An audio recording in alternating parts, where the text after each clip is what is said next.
Logo Até no então, começo. você não se assumia, ou se assumia pra família, pros amigos? Não, imagina, ninguém sabia. Eu Sério? tinha minha vida normal, Sim. mas assim, na faculdade eu abri essas coisas de política acadêmica, etc e tal. E é gay de direita ainda, então a merda, né?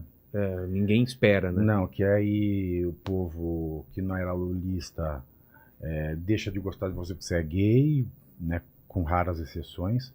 E quem era lulista não gosta de você porque você é gay, mas você não é lulista. Exatamente. E o pessoal mesmo que era lulista, que era gay enrustido, não tinha coragem de sair do armário, né? Aí tá todo mundo. Aí eu já vejo um monte de gente, professor falando de tal, da faculdade, você falando, dando dos gays, a história dos gays, a luta dos gays. Eu falo, porra, na época que ele era meu calouro, é um puta enrustido, né? Pagava de hétero. E eu sozinho aguentando a bronca. Tinha muito isso de gente pagar de hétero muito, pra não sofrer muito, consequências? Muito demais. Até hoje. Isso Tem deve gente criar que- alguma coisa dentro da pessoa, né? Assim, de não poder Cria um falar. monstro. É, então. Se cria monstro. As piores pessoas que eu conheço são gays enrustidos. Porque ela vai, eu acho que ela vai pro preconceito, às vezes Sim, até, pra afastar disso, até mostra um preconceito com Isso está o que ele é. no Tratado sobre Deus do Spinoza. É, Né? Ele fala que o ódio ele é uma manifestação de relação mal resolvida entre aquele que odeia e a coisa odiada. eu entendi. Porque aquele que odeia, ele vê na coisa odiada algo que ele deseja. E que outros que se valem e se aproveitam dela, sendo felizes, mas ele não tem coragem de manter uma relação positiva com a coisa desejada, ele passa a ter uma relação de ódio ou até mesmo de ira, de maneira que se ele não consegue desfrutar daquilo que ele deseja pelos seus preconceitos e vendo a felicidade daqueles que se aproveitam desse mesmo desejo, Mesmo ele sofrendo quer preconceito, destruí-la né? para que ele pare de odiar aquela coisa e seja feliz sem ter que encarar esse desejo. Essa é a manifestação, essa é a definição do ódio para Spinoza. Perfeito. Tá? É o final do Beleza Americana, né? Assistiu o filme? Não vi. É isso. É Não vi, um mas vizinho isso é- que odeia. Esse é centenário, cara, né? A gente está falando de centenas de Exato. anos atrás. Exato. É uma definição já bem estabelecida na filosofia. E que hoje é um pouco mais fácil porque não tem esse peso todo que você sofreu. Tá um pouco mais fácil, você não acha? E aí hoje tem um outro problema. Hoje o problema, olha como o mundo é louco, né? Porque quando eu comecei, aí eu militava pelas questões LGBT, etc., a gente queria o quê? Liberdade. Liberdade pra ser o Liberdade. que Eu pago quiser. meu imposto, eu faço Ninguém o que eu tem nada a ver quiser. com a minha Não. vida. Se eu quiser ser trio elétrico, eu vou ser trio elétrico. Exato. Entendeu? Só não vai atrás que já morreu. Você vive a tua vida. Você não pode prejudicar os outros. Aí o que aconteceu? Lá por 2010, teve um processo de joão-ilinização da militância, aí azedou tudo.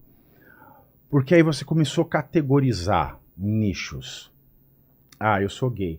Mas você é um gay branco, não pode falar do gay preto. Não. Eu sou um gay preto, mas você não pode falar de uma trans preta. Eu sou um trans preto. Virou Mas você não pode Virou um super falar trunfo. então, exatamente. Eu tenho a carta mais alta. Então você vai criando nichos, aí você fala de diversidade. Quando você fala de diversidade ela não tem um limite. Se ela é diversidade, ela pode existir o que quiser. Então, a diversidade ela está contida em cada indivíduo de uma forma particular e individual. Cada pessoa é uma pessoa diferente da outra. Né? Aliás, é uma das coisas mais incríveis. A gente pega a população de bilhões de pessoas do mundo, cada um tem uma aparência diferente da outra. Isso é incrível. Cada um tem preferências diferentes da outra. Se a sexual é a mesma, não é só sexual a preferência, é a de música, a gastronômica, a esportiva, o tipo de leitura, o que gosta de fazer no lazer, são até mesmo as taras. Então, é tudo.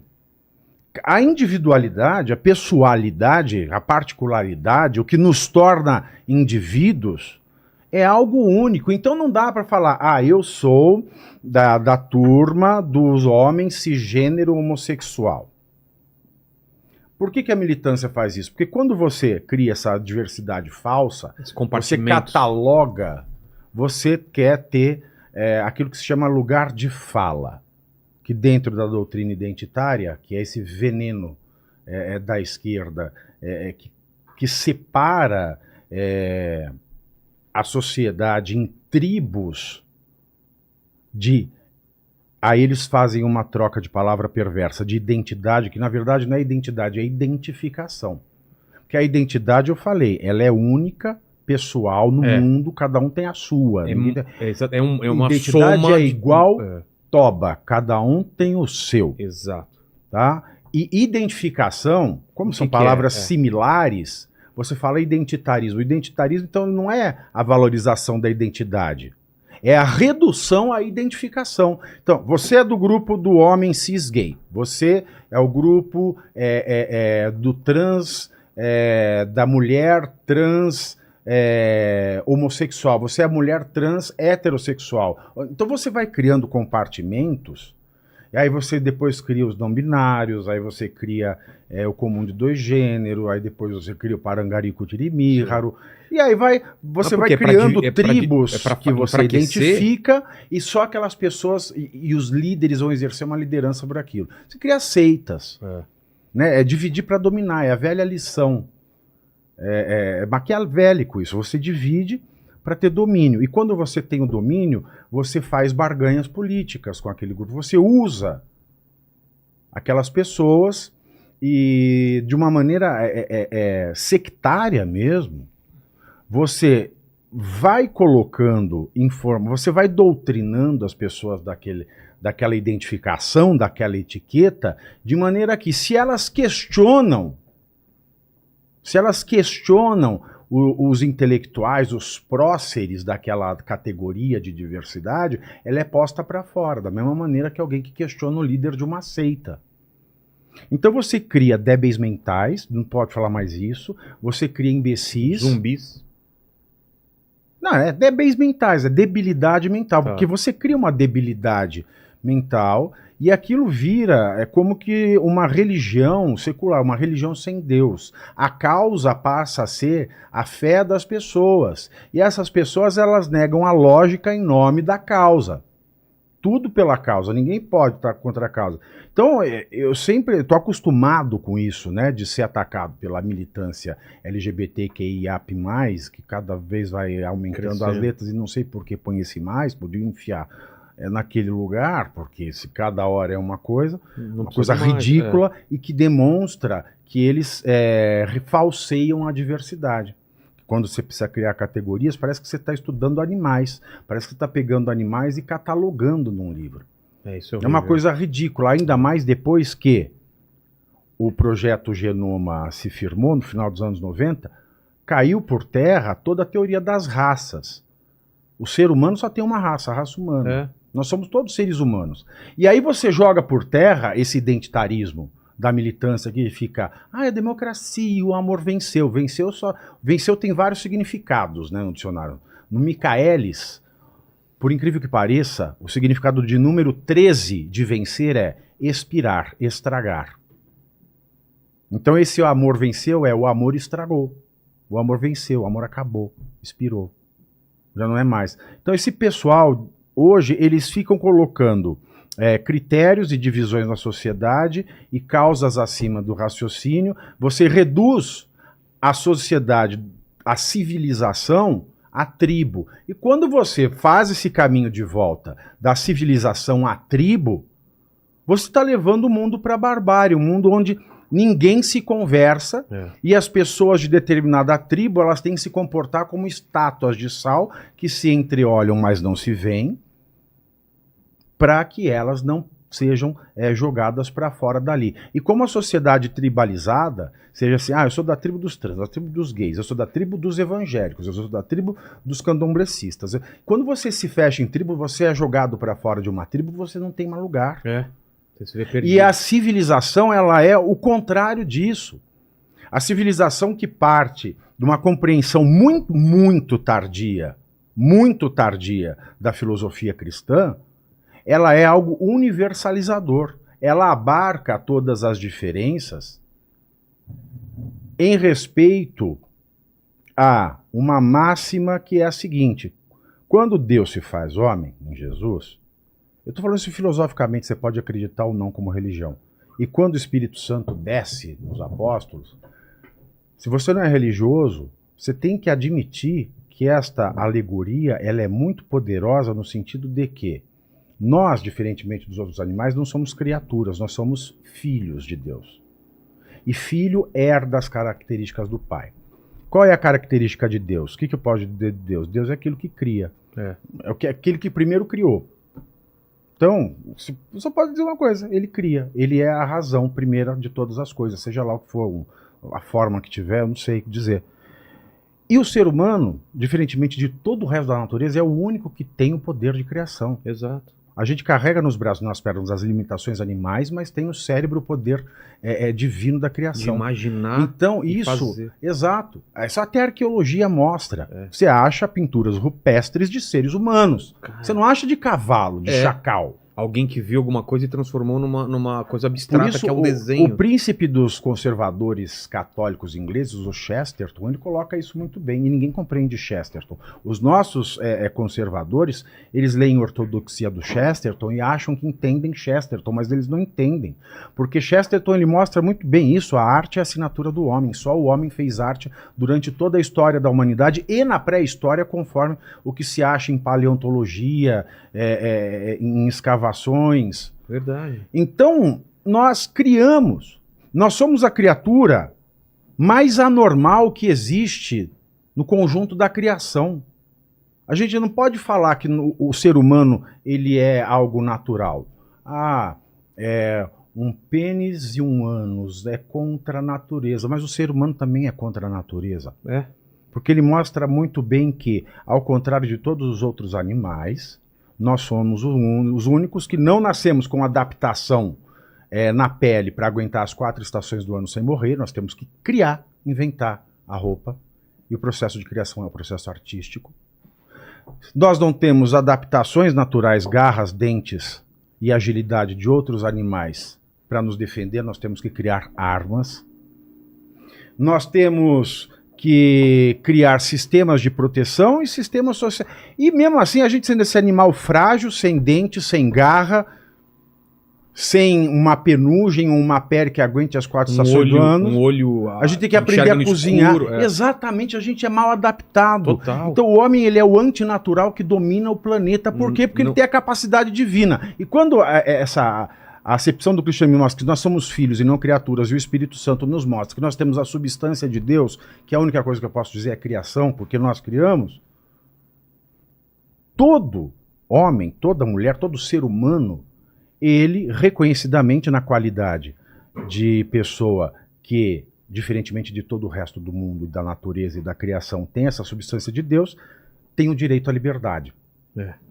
Você pode falar de um Deus limitado? Não. E ao mesmo tempo que todo mundo... Que te dá livre-arbítrio. Exato. E essa substância de Deus, que é a razão única, é diferente em cada um, mas elas têm a mesma proveniência. Por isso todos têm o direito à igualdade de existir. Então todos têm o direito à igualdade de existir, todos têm o direito à igualdade no sentido de que todos devem ser tratados da mesma maneira, porque o valor da existência de cada um é igual, porque a substância particularizada em mim é diferente da particularizada em você, mas elas se irmanam na questão da criação. E por isso nós temos que ser livres, mas responsáveis. E aí que entra o lance da razão. Porque, imagina, um Deus, você pensar em um Deus como uma figura unitária, ele não tem que respeitar ninguém, ele pode ir criando coisas controversas, criando coisas que não se coadunam. Ele pode tudo. Claro. Ou eu quero reduzir Deus. A falar, Deus nunca criaria isso. Como é que eu posso dizer eu sou Deus ou eu virei dono de Deus para proibir Deus de criar o que ele quiser? Então as pessoas criam falsos paradoxos sobre Deus para serem deuses de Deus, donos de Deus, que é o que a maioria das instituições religiosas fez ao longo da história. Mas se eu pensar como Santo Agostinho, isso é o maior pecado de todos. Então, Deus como coisa única, a única coisa que ele precisa fazer para existir é querer existir. Então, para querer existir, ele tem que se respeitar. Então, enquanto Deus se respeita, Deus existe. Enquanto a causa primeira de todas as coisas se respeita, ela existe. Porque se ela quiser não se respeitar, ela se aniquila. Exato. Ele é Deus, ele pode se aniquilar. E como nós temos essa partícula de Deus em cada um de nós, a gente tem que aprender a arte de conviver de maneira respeitosa para que eu possa gozar da minha liberdade divina de maneira igual a todos, que também é uma outra qualidade que decorre dessa divindade. Então, o jogo da moral, porque a moral, ela é o fato de respeitar a existência. Ela é um imperativo da razão, se a razão é Deus, e eu só posso dizer, se Deus existe, ele se respeita, a moral é o imperativo do que eu posso dizer, ou seja, o respeitar-se. E quando eu falo que todos nós temos essa substância divina e devemos isso à filosofia cristã, nós temos que ver a moral, que é o respeito recíproco. Eu sou livre, mas eu não posso desrespeitar a liberdade do outro, porque o valor do outro é o mesmo valor que o meu. Perfeito. E daí decorre a ética, que é quando eu vou pensar a moral a partir dos meus preconceitos, as minhas vontades, como é que eu vou exercitar a minha liberdade de maneira que eu não me desrespeite e não desrespeite o outro. E é daí que nasce a moralidade, que é o meu código de conduta. Isso eu explico, eu fiz eu Resumo. condensei essa forma de pensar neste livro aqui. Qual? Esse daqui. O Karnal falou que eu inaugurei uma nova escola de pensamento humanista. Que é? Que é isso que eu acabei de resumir para Tá. você. E a civilização, partindo desse valor cristão, que são os direitos humanos fundamentais, os dois mais fundamentais, liberdade e igualdade, ela é aquilo que universaliza. Ou seja, ela é a civilização é o sonho de uma tribo universal, que é o sonho do cristianismo. Total. É um Deus universal. O primeiro Deus universal é o Deus do cristianismo. Até o Deus do judaísmo não é universal. Ele é o criador de tudo, ele é universal. Mas ele só mas tem um povo escolhido. Mas é só o Deus do cristianismo que ele é universal e ele quer bem e ele escolhe todos do universo sem exceção, não tem um povo. Enquanto o judaísmo é uma religião excludente, ou você nasce judeu ou você não nasce, o cristianismo ele é inclusivo. Então a civilização ocidental, ela nasce disso. Então ela vai abarcar as pessoas, independentemente das suas... Aliás, independentemente não. Ela vai abarcar as pessoas mesmo em razão das suas diferenças. Aliás, as diferenças pessoais são as coisas que enriquecem e amadurecem a civilização. E esse movimento identitário dessa militância que eu criticava e dei toda essa volta para chegar nela de novo, é o que empobrece, é a anticivilização. Eu ia voltar nisso, que você começou a falar sobre isso, sobre esse começo de briga por liberdade e que hoje se perdeu. E o que aconteceu nesse caminho? O que aconteceu nesse caminho foi a importação de lutas que não são nossas,